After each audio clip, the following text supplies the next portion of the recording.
E saiu um novo episódio de Demolidor Renascido, um episódio que serve pra conectar o antes e o depois dessa série, né? Com muitas promessas pro futuro e uns diálogos de arrepiar.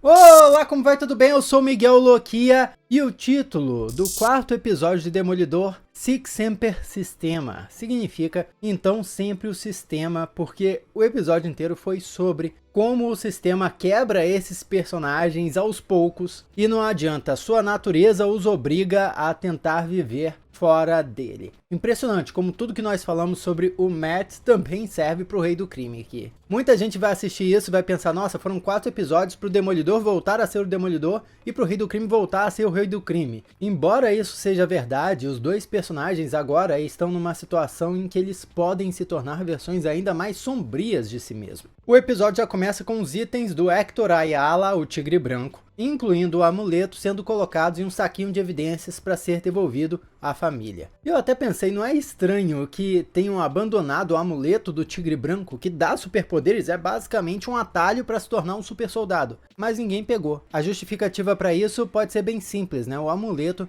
só funciona com integrantes da família e mesmo assim apenas com alguns. Não à toa quem chega ali para confrontar o Matt é a sobrinha do Hector. E nessa cena nós vemos, antes de mais nada, o Matt começando a se revoltar com o sistema. Vale lembrar que ele foi do céu ao inferno no episódio passado, né? Porque enquanto ele estava defendendo o Hector no tribunal, ele chegou em uma cena a visitar o tribunal sozinho, como se aquele lugar fosse sagrado, fosse uma igreja. A nova religião do Matt havia se tornado o sistema. Mas no fim ele viu que o sistema não foi o suficiente para proteger o Hector. E no episódio 4, a sobrinha dele diz que ninguém se importa, ninguém tá nem investigando o assassinato do Hector. O cara foi inocentado no tribunal para ser sentenciado à morte nas ruas. Essa menina, inclusive a sobrinha do Hector, que se chama Angela Del Toro, é uma das herdeiras do manto do Tigre Branco nos quadrinhos. É aquela que eu já contei em vídeos anteriores,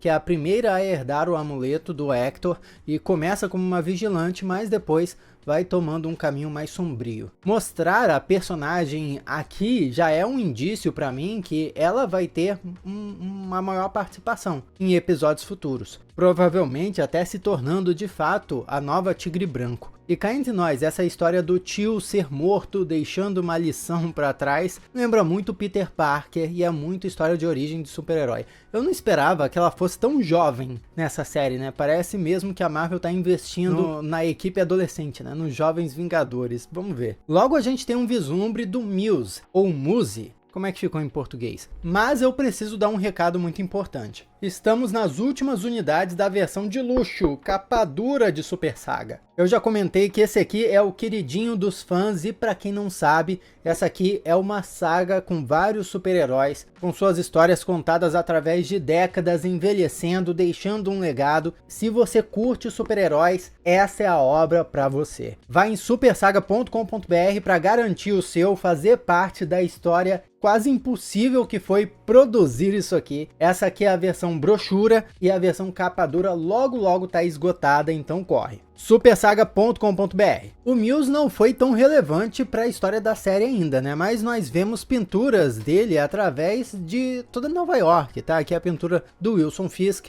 Tem uma pintura do Justiceiro e depois nós vemos esse mural do Tigre Branco que também foi feito por ele. Provando apenas que nos bastidores o cara tá na ativa, pegando ali a sua vítima, inclusive a pseudo cena pós-créditos do episódio mostrou lá ele drenando um sangue da vítima que ele estava pegando, porque é assim que ele faz a arte dele, com sangue de vítimas que ele captura. Nos quadrinhos ele fazia todo tipo de arte com várias partes das pessoas até. É real que nos quadrinhos ele tem superpoderes, ele consegue se tornar indetectável até por câmeras de segurança. Mas outro detalhe também que é até reforçado por essa pintura do Tigre Branco, Justiça Vigilante, com a assinatura do Muse aqui, é que nos quadrinhos, durante o período do Wilson Fisk como prefeito, o Muse se posicionou contra o Fisk e a favor de vários vigilantes, como o Homem-Aranha e o Demolidor. Portanto, mesmo que o personagem não tenha poderes na série, acho que é quase certeza que ele tenha esse posicionamento a favor de vigilantes na história, o que vai gerar mais um debate moral aí, do tipo, ele tá do lado certo, mas tá fazendo coisas erradas. Também vale lembrar que na série apareceu esse personagem aqui. Tá todo mundo desconfiando que ele é o alter ego do Mills, sem superpoderes, só um cara perturbado. E vamos lá pro Danielzinho, Daniel Blake sendo manipulado pela Bibi Yurik. Na balada, o cara foi levado pela bebida, foi soltando a língua, né? Muito amiguinha a dona Bibi Yurik,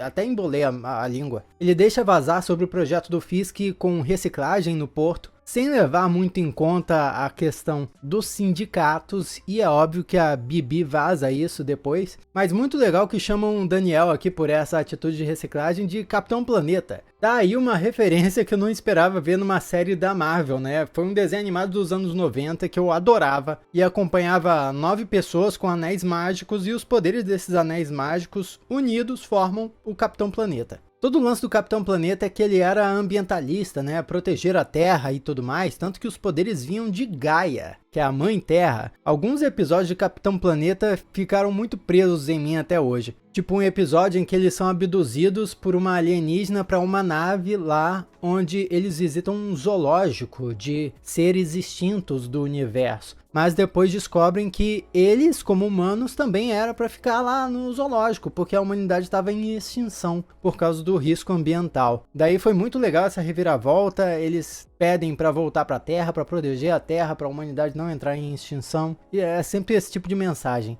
em Capitão Planeta. E tinha um brasileiro lá. O anel mais importante de todos, o coração, que é o que fazia o Capitão Planeta ser do bem, era de um carinha BR. E para não dizer que não tem nada a ver com a Marvel, por uma paródia em live action, ninguém menos que o Don Cheadle, o máquina de combate, interpretou o Capitão Planeta. O Fisk, ouvindo apresentações de crianças em consulados, é o sistema quebrando ele, mostrando que ele não é para isso. E quando ele descobre da notícia, explode com o Daniel, mas o mais impressionante é como o garoto consegue dobrar o Wilson Fisk. Não acredito que tenha sido conscientemente, assim, ou esse garoto é um grande idiota ou é um grande gênio, mas fato é que no fim das contas o Wilson fez o que a psicóloga recomendou pro relacionamento dele, que era perdoar. Sem perdão não dá para seguir em frente. Uma coisa nova pro Wilson Fisk. Talvez ele esteja vendo a si mesmo nesse garoto, né? Afinal, ele vive repetindo que um prefeito de Nova York foi a inspiração pro pai dele e o pai dele foi uma inspiração para ele. E tá aí esse garoto tendo ele como prefeito como uma grande inspiração. Isso lembra muito a relação do Pinguim com o Victor na série do Pinguim, né? E a gente sabe, que bom que a relação dos dois acabou tão bem. A relação do Wilson Fisk com esse garoto deve acabar muito bem e feliz também. Na psicóloga, a gente vê como o Fisk e a Vanessa estão mais próximos. Nos episódios anteriores, estava cada um em um canto do sofá. Aí eles estão praticamente colados,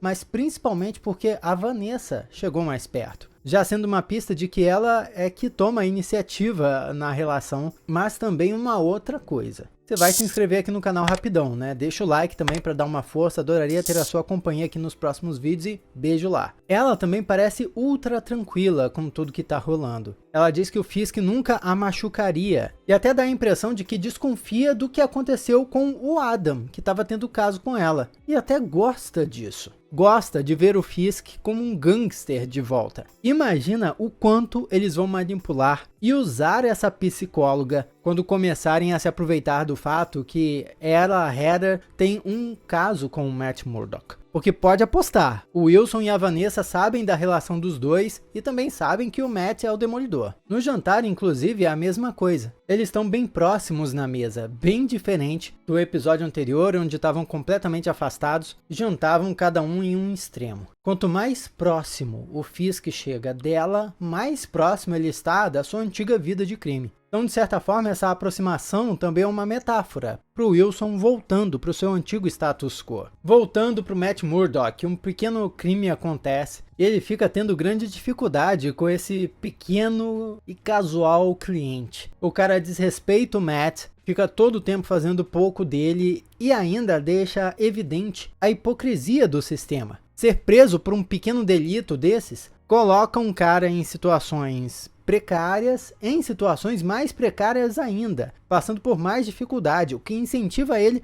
a cometer mais pequenos delitos em um ciclo infinito. É interessante mencionar que nos Estados Unidos eles têm um sistema de penitenciárias privadas, então quanto mais pessoas são presas, mais lucro as penitenciárias geram. Então esse é um caso banal que é mais um tijolo ali para abalar a fé do Matt no sistema para o qual ele dedicou a carreira profissional dele toda. Então aqui ele percebe que o sistema, assim como no caso do Hector, serve para proteger os poderosos e não aqueles mais necessitados. Para a justiça, aquele cara que foi preso por um pequeno delito, ele é só mais um número, mais um papel na mesa da promotoria. Do jeito que a gente está vendo aqui, vários casos. E o destino do cara é negociado com uma casualidade assim absurda, né? Uma meia dúzia de flertes, outra promotora afim do Matt e pronto, chegam a uma solução vantajosa. Aliás, essa promotora aí, hein, vai ser outra peguete do Matt? Todo esse lance do cidadão comum não ter propósito também se conecta com a presença do Mills nessa história.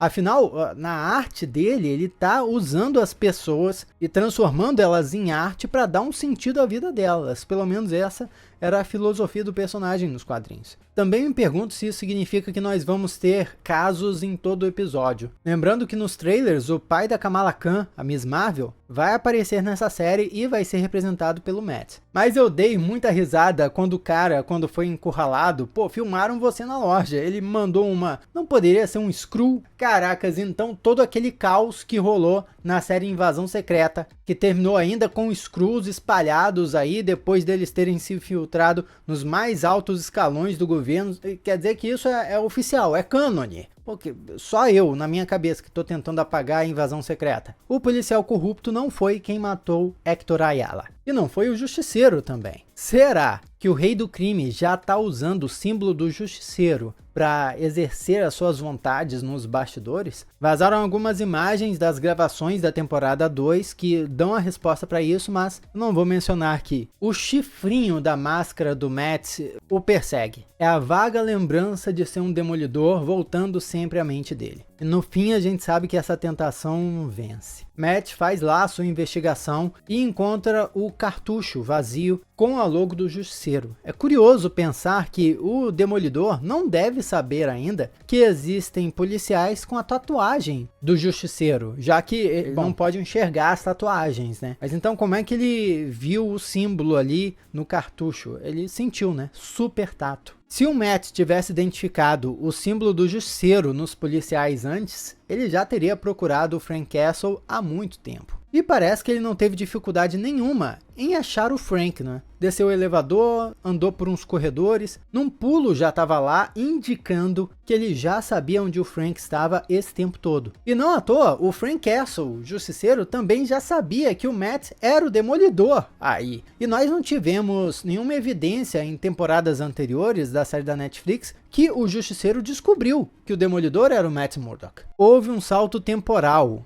entre a série da Netflix e essa série do Demolidor. Isso só indica que os dois personagens se encontraram nesse meio tempo. E o Frank Castle continuou atuando. Pô, ele tá acabado. Frank tá tomando remédio, não corta o cabelo, mas tá planejando outro ataque. Os vários painéis ali no esconderijo dele, atrás de onde ele fica sentado, já mostram várias vítimas dos seus ataques. Será que essas questões vão ser respondidas no especial do Justiceiro, que já foi confirmado pela Disney? O John Bernthal chegou a falar numa entrevista que ele recusou voltar ao papel de Justiceiro na primeira versão da série Demolidor Renascido, porque para quem não sabe, rolou regravação pesada para essa série do Demolidor. E a primeira versão parece que não era muito boa, tanto que ele não topou voltar, mas para essa versão aí que nós estamos assistindo, ele concordou. E talvez o mais intrigante dessa cena seja o fato de que o Matt não tem mais o padre nem o Fog Nelson para conversar, nem a Karen Page, que foi para São Francisco. Então, o único confidente do Matt que sobrou é o Frank Castle, um cara que já foi seu inimigo mortal e de quem ele discorda radicalmente em muitas coisas. Na parede do Justiceiro também está escrito: para os muitos caídos, seu sacrifício se torna nosso propósito. E esse é um resumo do que é o Justiceiro, né? Vive numa eterna vingança pela morte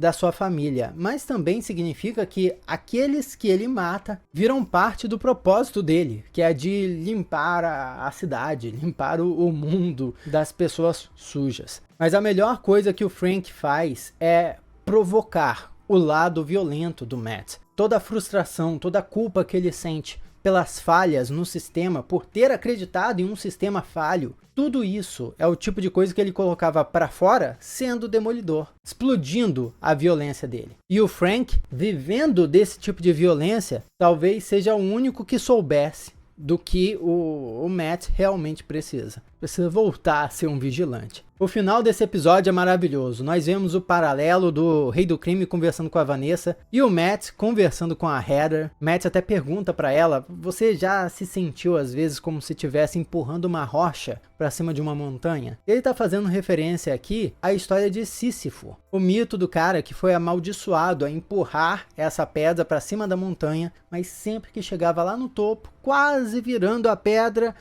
caía tudo de novo e ele tinha que retomar esse sofrimento.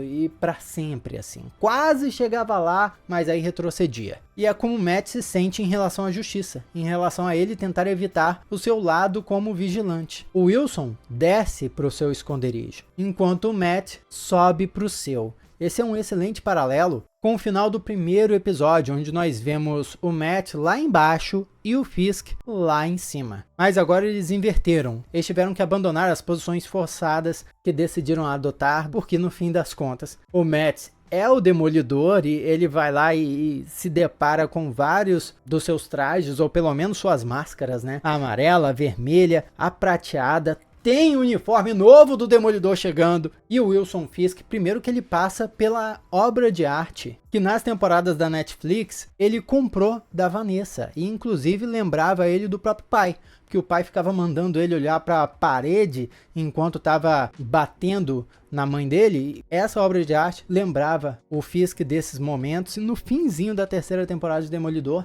quando o cara tomou um pau do Matt Murdock, ficou sujo de sangue a obra e continua suja de sangue aqui. Esse é o símbolo do passado que ele ainda guarda. No fim, o Wilson Fisk come um prato pesado, né? Gordura, massa. Diferente daquele omeletinho saudável que ele vinha comendo nos episódios anteriores. Ou seja, ele tá ali sucumbindo aos seus impulsos, se deliciando com um vinho que é um símbolo também da relação dele com a Vanessa e apreciando o sofrimento do Adam, ex-amante da Vanessa, ali preso com fome, que não pode estar comendo aquilo ali. E agora nós sabemos por que nos episódios anteriores o Fisk sempre aparecia com a mão machucada. Eu comentei isso aqui em análises anteriores, né? Onde ele estava descarregando a sua raiva. Bom, tá aí, pô, o Adam aí preso. Tava descendo o cara na porrada. No fundo, ele nunca deixou de ser o rei do crime. Só estava fingindo ser outra coisa. Assim como o Matt nunca deixou de ser o Demolidor, só estava fingindo também. Porém, o Fisk não quebrou a promessa que ele fez para Vanessa. Ele disse que não mataria o Adam, e de fato, tá lá o Adam vivo. Nos próximos episódios a gente deve ver os personagens assumindo uma vida dupla, e possivelmente eu diria numa versão até mais radical da que eles assumiam anteriormente. Tô muito curioso para ver o desenrolar disso aqui. Comenta o que você achou desse episódio, vamos trocar uma ideia. Últimos volumes da versão de luxo de Super Saga. E aqui do lado tem outros vídeos que você já pode assistir. Muito obrigado pela sua companhia fenomenal. Eu sou Miguel Loquia e a gente se vê na próxima.